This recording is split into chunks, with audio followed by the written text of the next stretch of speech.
Good morning, everyone, and welcome. Thank you so much for joining us. Today, we are here for a discussion of the nature of Chinese climate assistance in the Caribbean. And our plan is to present some main findings from our newest Inter-American Dialogue and Caribbean Policy Research Institute initiative report, CAPRI report on this topic, which is called A Review of Chinese Climate Assistance in the Caribbean, and which will be released on the Inter-American Dialogue website later today. This report is the product of months of data analysis, of convenings in Washington and in the Caribbean with top experts on these issues, including one just a few weeks back to check some of the conclusions of the paper that we are publishing, and also close collaboration on data review with experts throughout the Caribbean, including those at CAPRI in Jamaica. And CAPRI, of course, is a thought leader on wide-ranging issues of policy interest to the Caribbean, including those involving climate and other matters. I am very pleased to be joined today by my co-authors, Yifang Wang and Alim Mahabir, who will join me in presenting some key findings from the report. If time allows, we will return to we'll leave some time for Q&A with the audience, and then we invite you at any point to submit questions using the Q&A feature at the bottom of your screens. We will turn to those as soon as the paper findings presentation has concluded. I will begin, or rather, excuse me, Alim will begin with some analysis of conditions in the Caribbean and the Caribbean's own views, strategies, and goals as concerns its climate future and climate response. I'll continue with some primary findings from the report, and Yifang will conclude with some initial or additional findings from the report, especially those focused on the evolution of and prospective new policy on climate, overseas climate that China may be articulating looking ahead. And so with that, I will turn the floor to Alim for some initial remarks. Alim Mahavir is a PhD candidate at the Department of Geography and Geology at the University of the West Indies in Jamaica, and also a research associate with CAPRI. So welcome, Alim. Thank you for co-authoring this paper, and thank you for your willingness to offer some reflections. Hey, good morning, everyone, and thanks, Margaret, for the introduction. So, yeah, I'm really glad to be here with you and Ifan for this important conversation. And I guess I could start with this in talking about the Caribbean's perspective. Well, we're really facing a climate reality that's intensifying with every passing year, and disasters, they're becoming more frequent for us, more intense, and we could see it's definitely more expensive to deal with. So over the past 2 decades, the number of Cat 4, Cat 5 hurricanes in our region, it's doubled. Hurricane Dorian, for example, devastated the Bahamas back in 2019. Just last year, Hurricane Beryl, it was the earliest Cat 4 storm in Atlantic history. It destroyed over 90% of buildings in Petite Martinique and Curacao.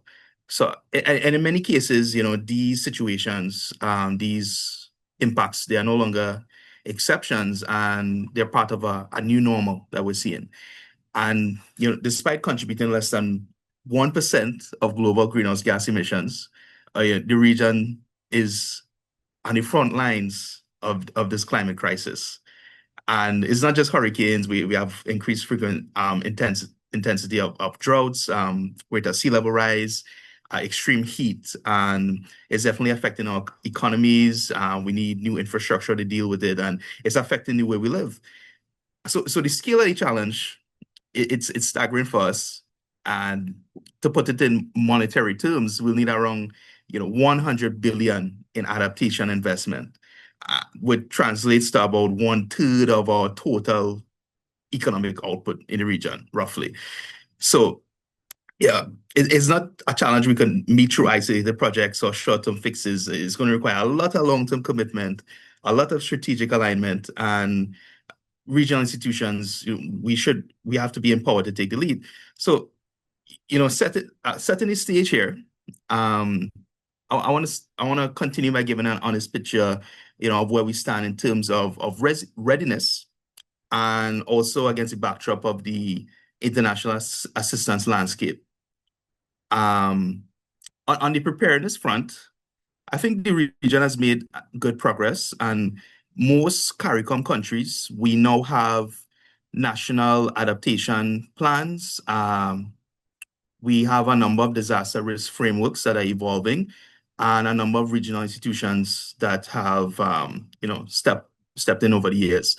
Uh, Examples include the Caribbean Disaster Emergency Management Agency, the CARICOM Community Climate Change Center, 5Cs, and the Caribbean Institute for Meteorology and Hydrology. And they're playing more and more increasingly critical roles in providing that sort of coordination and support, technical support that's needed.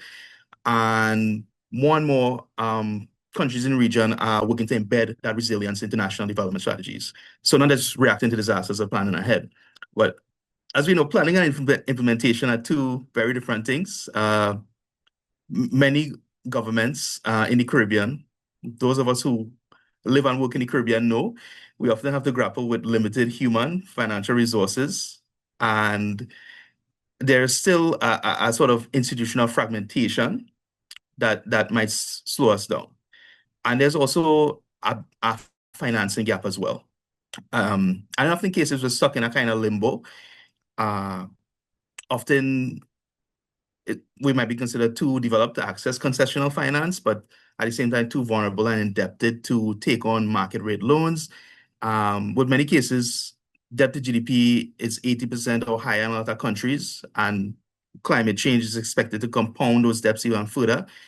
Um, you know, we have options like debt for climate finance swaps, blue bonds, and resilience linked loans. They're getting interest more and more climate related finance.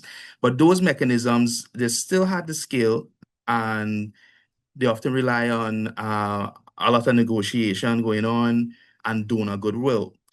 And as for international partners, over the past 2 decades, we've seen traditional donors like the US, Canada, EU, multilateral banks definitely have contributed significantly to our climate efforts. But as we know, the current case is that funding has slowed. It's a more, in some ways, chaotic landscape, and bureaucratic hurdles remain a challenge. We see the US backed out a bit, and it's definitely affecting us. And unfortunately, it's the case that a lot of the activities and projects conducted by all regional institutions depends directly on that assistance and financing. And with less of it, there's a question of the sustainability of our institutions. Um, so it's in this evolving landscape that China's presence, we definitely see it becoming more visible. Um, what's promising is China's willingness to step in where others have stepped back, uh, particularly when it comes to funding infrastructure and the technology that's needed for climate action. But I think for us as a region to be able to make the most of this moment, we definitely need better alignment.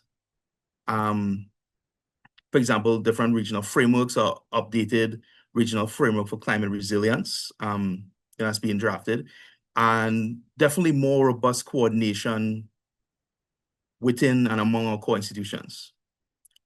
And also a lot more transparency over what's being delivered and whether it's really moving the needle on long-term resilience.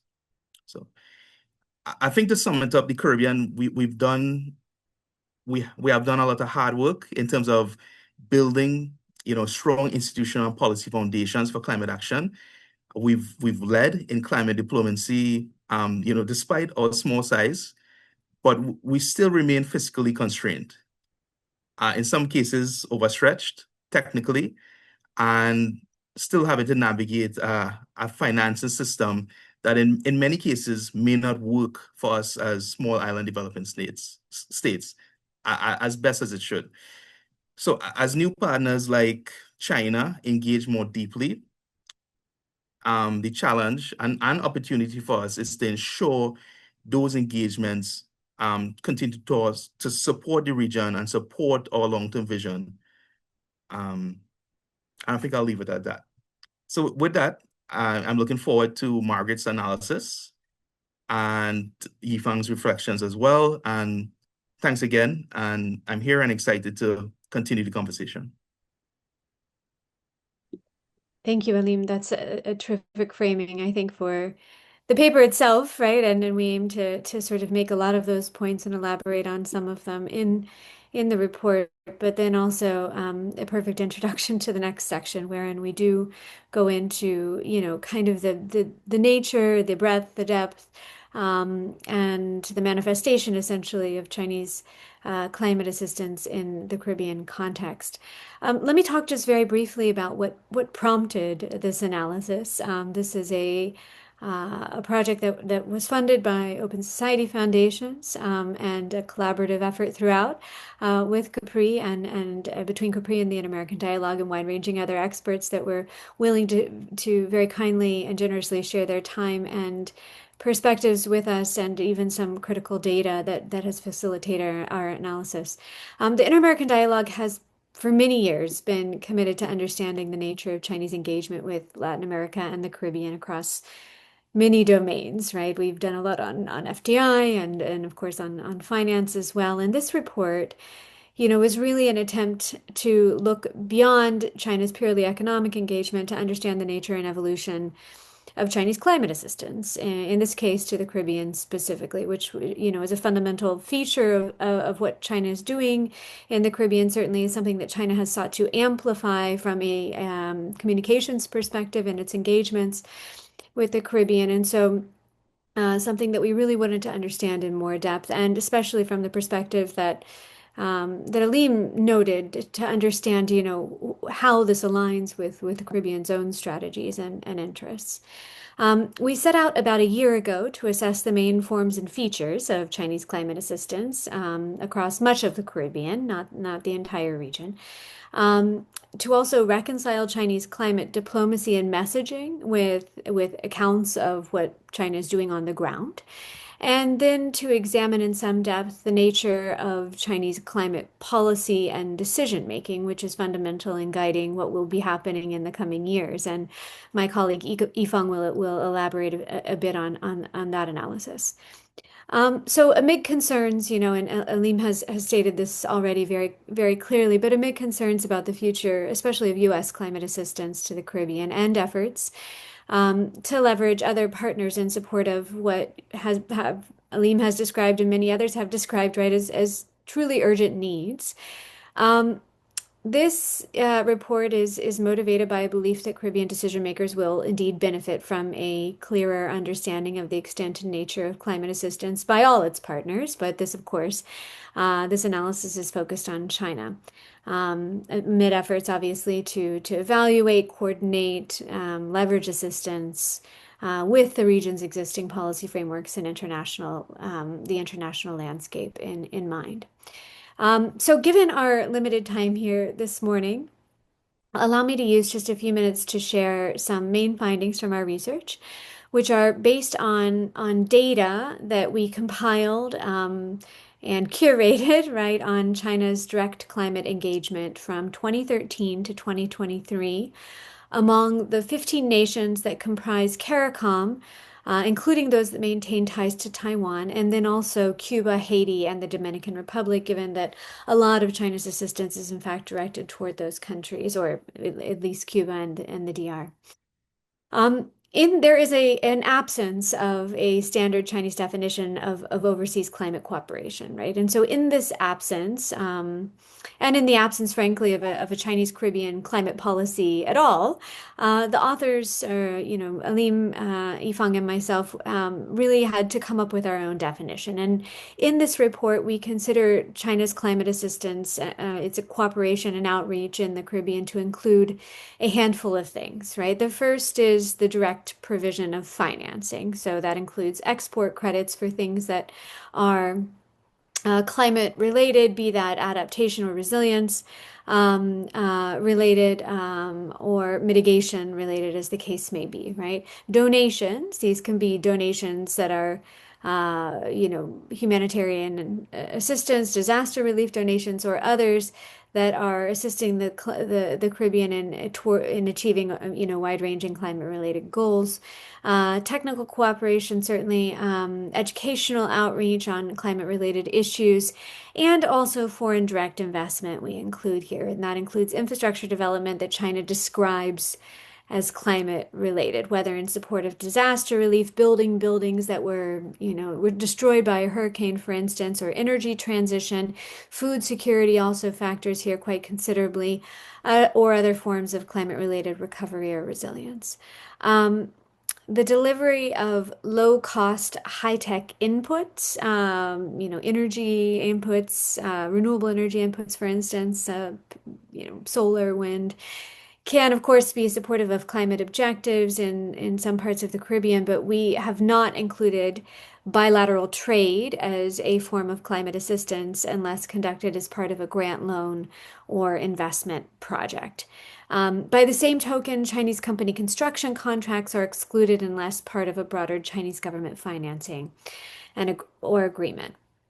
We are fully aware that our decision to include what can often be really tangentially climate-related foreign direct investments, things like, large buildings or stadiums or things of this nature that may have a number of solar panels on them and so have been described in Chinese media as climate-related, very much risks overstating the commitments that China has made in the climate realm. And so, when we publish the paper and ideally also the corresponding data, we'd be interested in your reactions to the wide-ranging projects that are listed. Some of them are very clearly climate supportive, right? Others are far more tangential. But we made the decision to include FDI, right, in our definition of what constitutes Chinese direct climate assistance, given that China's views of these projects, its own views of these projects, as being contributive to climate objectives at home, right, and abroad, as climate assistance with Chinese characteristics, as it were. Um, and so they are included for the sake of maximum coverage, right, in accordance with China's own definitions, and then also so that we can analyze really what is the wide range of activities evident in the region. So, based on this definition and of what constitutes Chinese assistance, we have found that China carried out at least 139 direct climate related projects in 13 countries of those we analyzed, right? All of the countries of CARICOM, Cuba, the Dominican Republic, and Haiti over the past decade, with an overwhelming focus among all of these, right, on Cuba and Dominica, which were the destinations for 29% or 40 projects and 14% or 19 projects, respectively, of China's total direct climate cooperation in the region.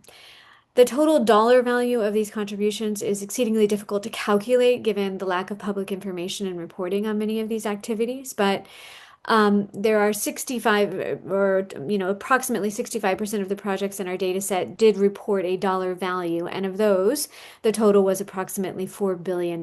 So that gives us a general sense of kind of how much the remaining amount might total.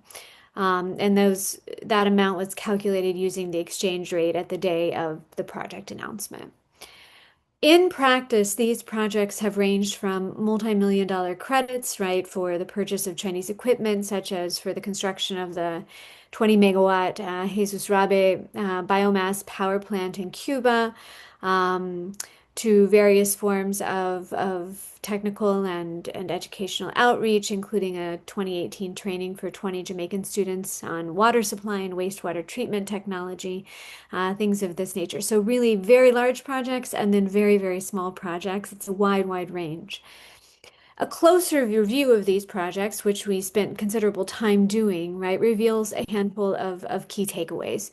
I think many of which will come to no surprise to those watching these developments in real time in the Caribbean. The first is that China's approach to climate assistance in the Caribbean is both similar to and distinct from that of other partner nations in several notable ways. If categorized, for instance, according to the 10 domains for overseas assistance, education, health, culture, public management, transportation, energy, communications, agriculture, environmental protection, and humanitarian affairs, which have been put forth by SIDCA, which is the organization that coordinates China's overseas development assistance. It would appear that most of China's climate-related assistance in the Caribbean falls under energy, agriculture, environmental protection, and humanitarian domains, often in the form of donations. And this represents about 64% of China's total cooperation with the region. And indeed, there's a lot of overlap in terms of interest in these areas and the interest that other donor nations, other partner nations have communicated. Um, as with also, as with other donors, humanitarian assistance and disaster relief, HADR, assistance is a prominent feature of what China is doing. And, interestingly, though, it's far less coordinated, or at least it comes across that way, right, than the HADR traditionally provided by the United States, for instance, and other nearby partners. China has provided sizable contributions in certain cases, especially following large storms. But this assistance has been sporadic, and donations can range from, the 7 million donated to Jamaica following Hurricane Beryl, which Alim referenced, right, in November 2024, to much smaller contributions, such as the delivery by the Chinese embassy of first aid kits, safety vests, and helmets to a handful of countries following their own natural disasters. So a wide range and less coordinated, more ad hoc, right, than what we've seen from other countries in general. In other ways, China's approach is quite different from that of the Caribbean's other climate partners, right? First of all, a substantial portion of China's climate assistance is focused on infrastructure development, and this is something that Aline mentioned, right? Or related equipment provision. By our count, approximately 30% or 42 projects of Chinese climate assistance are focused on new energy equipped infrastructure development or post-disaster reconstruction. And again, these are not construction contracts, these are actual investments. And so were we to include contracts, right, construction contracts, EPC contracts, it might be a very different and much higher number. Additionally, capacity building initiatives, right, which have been a focus for other partners to the Caribbean, are not a particularly prominent feature of Chinese climate assistance in the region.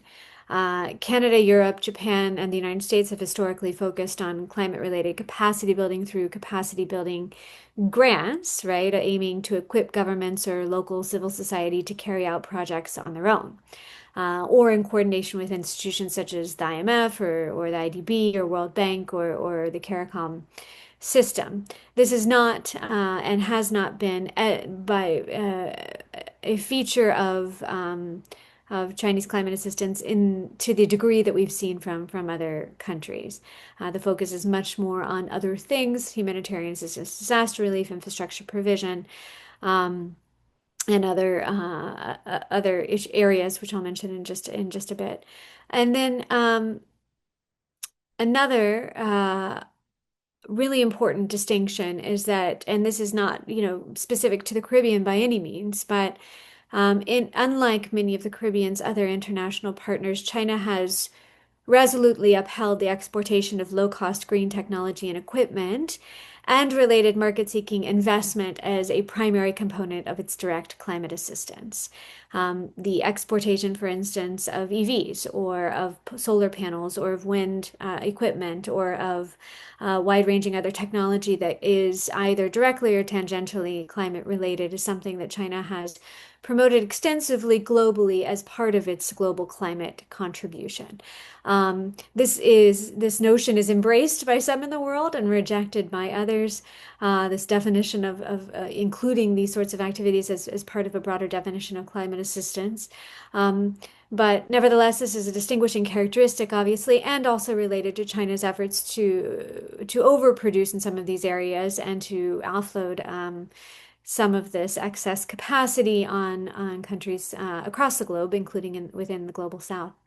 Um, Finally, participants in our October 2024 roundtable meeting, which is one of the events that we held in preparation for this report, described Chinese climate and other assistance in the Caribbean as both transactional and ad hoc.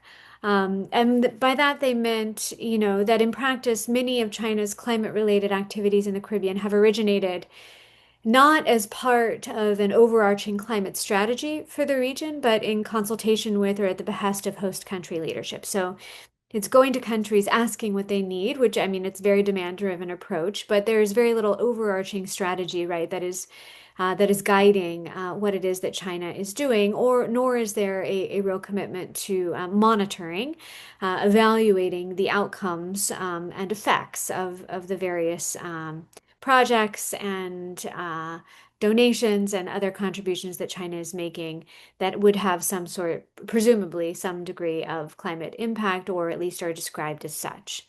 Um, this ad hoc, right, and partner-driven approach to climate cooperation is on the one hand welcomed by some, right, but also differs in notable ways from the more concrete donor-generated and climate-specific strategies put forth by the U.S. in years past, right, but also other donors, which have sought to clearly define their respective approaches to climate cooperation and implemented their own corresponding specifically Caribbean initiatives, and that is not yet something that we're seeing in the Chinese case.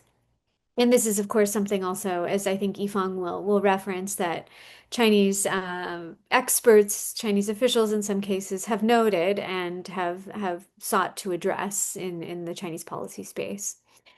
And then finally, we identify in the paper some natural limitations to the provision of future Chinese climate assistance. The general lack of climate strategy is one of these, right? It limits the impact that China can have in this space to the extent that impact is something that's being prioritized at this juncture.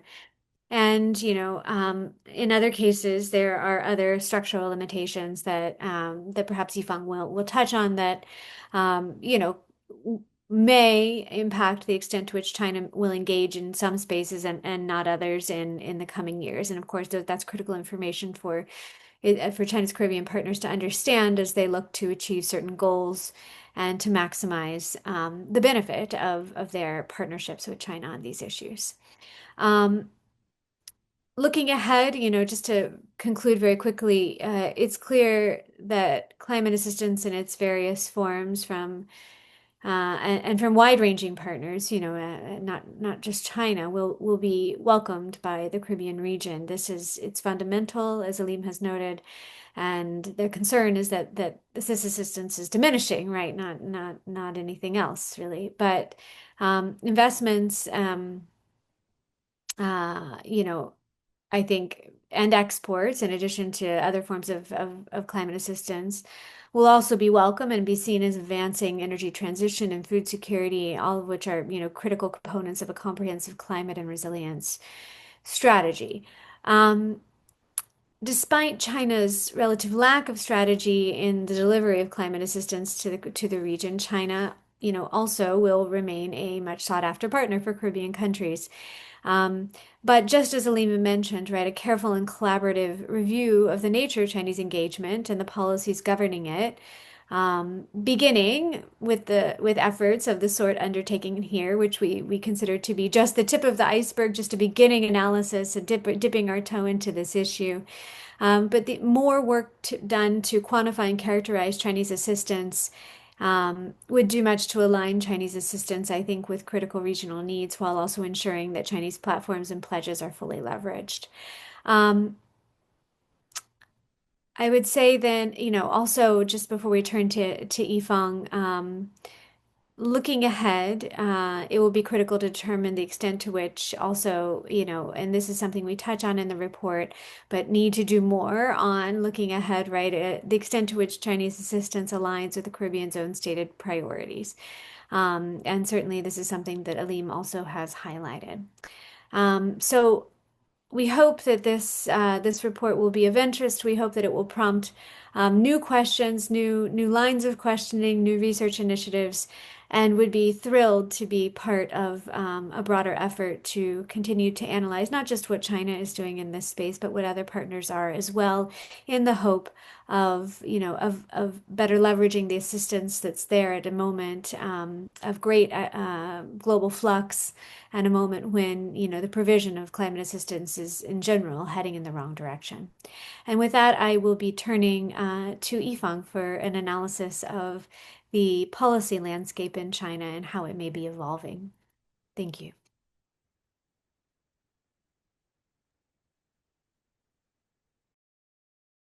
Thank you so much, Margaret, for the presentation of the main findings of our report.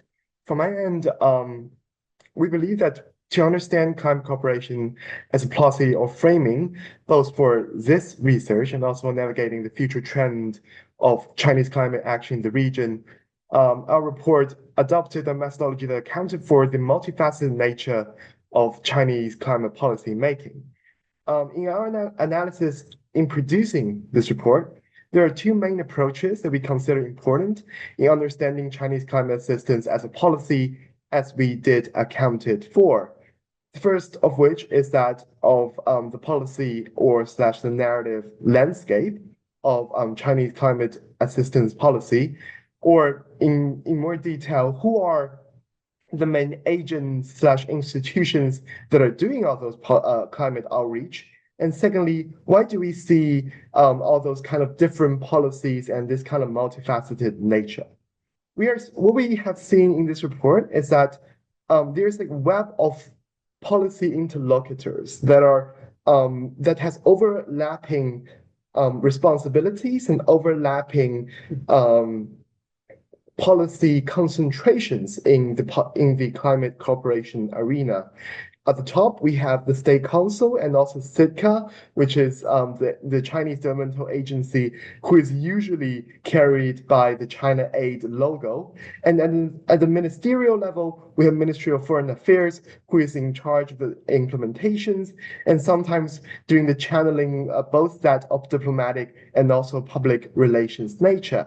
And we also have the Ministry of Ecology and Environment, who has its own initiatives, such as the 100,000 projects, and also multiple South-South cooperation on climate cooperation MOUs that are being signed between China and various developing nations. We are also seeing Ministry of Commerce, who also takes on their own initiatives, such as that of the South-South Development Assistance Fund. And we also have other financial slash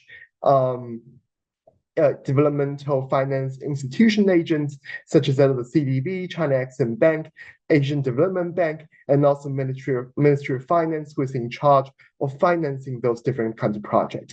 In the meantime, we're also witnessing actors such as state-owned or private companies, universities, or even in some cases, local governments, such as that of Kunming or Yantai, being included in those kind of different initiatives, either being contracted or being used as an outlet to do sub-regional outreach or sort of simply plan a project implementation for those different kind of climate cooperation that are being envisioned by either ministerial agents or larger agents such as that of CITCA and that of the State Council. Why do we see such a fabricated landscape of climate cooperation slash assistance? What we have observed is that sometimes it constitutes as an international facet of policies that are derived of domestic focus. Climate has always been a domestic policy priority, whether that of environmental protection, that of carbon reduction, that of energy transition, or that of disaster alleviation slash mitigation. And those are areas that requires dispersed expertise and competence that are situated in different ministries and also different policy agents. And secondarily, from a foreign policy perspective, those narratives and communications are also integral to China's stand in the climate politics in the UN.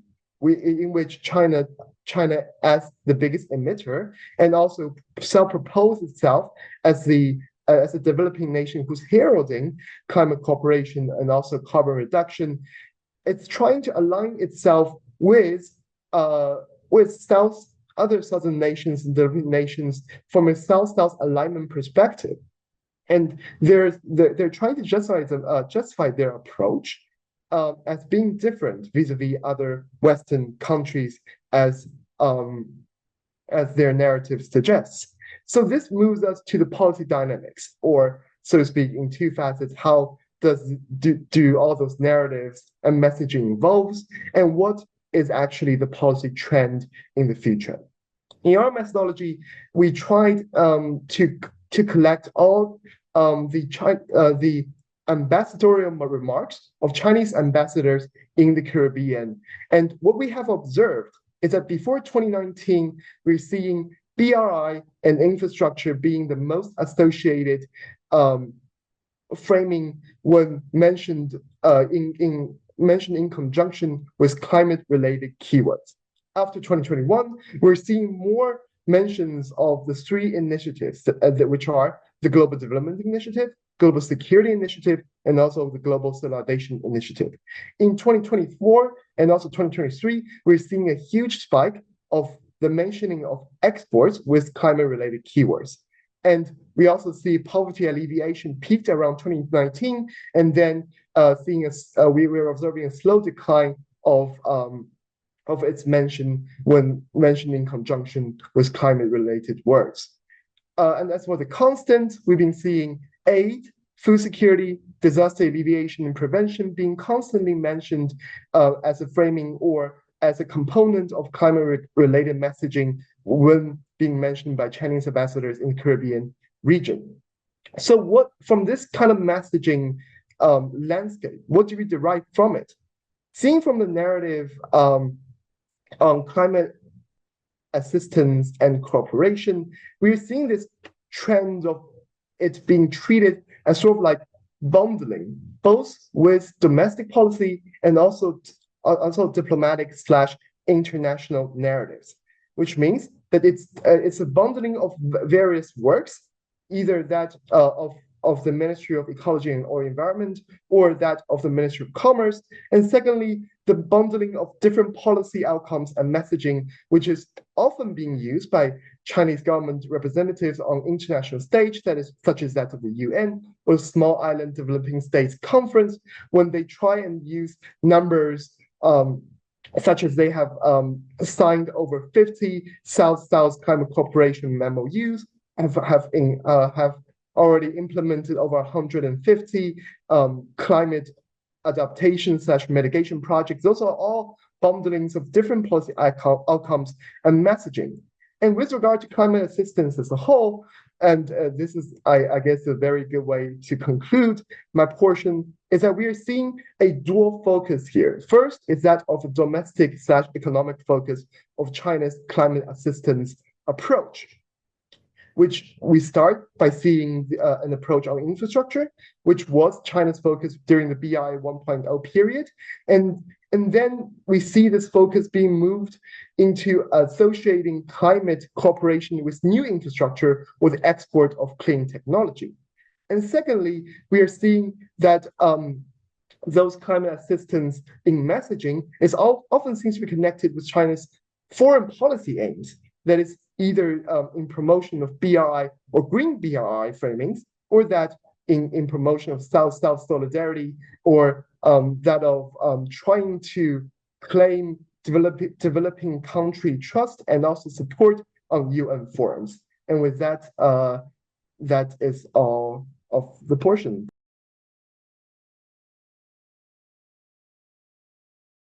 Thank you so much, Yifeng. We are running very, very low on time. If there are any questions at all from the audience, we would be happy to answer those in the Q&A. But if not, we encourage you to keep an eye out for the report, which will be published today on the Inter-American Dialogue website. We are grateful to everyone who helped us to put this together. CAPRI especially, which has co-authored the report and is our partner in developing it, but then also the wide-ranging experts that we consulted in support of this work. We have a question from Haley Clark. Haley, it should be published at 4 o'clock this afternoon. So that is our aim, and it should be up there on the website pending any sort of publication click delay, but it'll go up at that time. So please keep an eye out there. We'll also circulate it through Inter-American Dialogue mailings over the weekend. But thank you all so much for listening. We look forward to your feedback, and of course, um, to trying to work on more of these topics. This is just the beginning, right, of some of this analysis. One additional question. Margaret mentioned that China sees clean exports as part of its climate assistance. Is this part of the 4 billion total that the study determined? This is not. We did not include any form of trade in these total numbers, and that 4 billion is really just 60%, accounts for 60% of the total entries in our data set. The others did not come, or we were not able to find a corresponding value for those. So we don't have a total value for Chinese climate assistance that is comparable, for instance, to something that you might be able to derive from government and other websites or analyses conducted by other partner organizations. There is a lack of information, not just on the types of engagement, right, but on what constitutes climate assistance in China's vision, as Yifang has mentioned, and also on the numbers. And so this was part of an effort to get to the bottom of that, but there's only so much that can be done given the lack of publicly available data on the topic. So we did not include trade. What we did include, which is not traditional in these counts, is foreign direct investment, especially in infrastructure, given that this is such a critical feature of what China believes to be its contribution to the region, and that many people of the folks we spoke to in the region who are our climate experts also see as a contribution, a unique contribution from China that you're not seeing obviously from some other partner nations. So if there are no other questions, though, we will leave it at that, and we very much look forward to your reactions and engagement. And thank you so much for being with us today.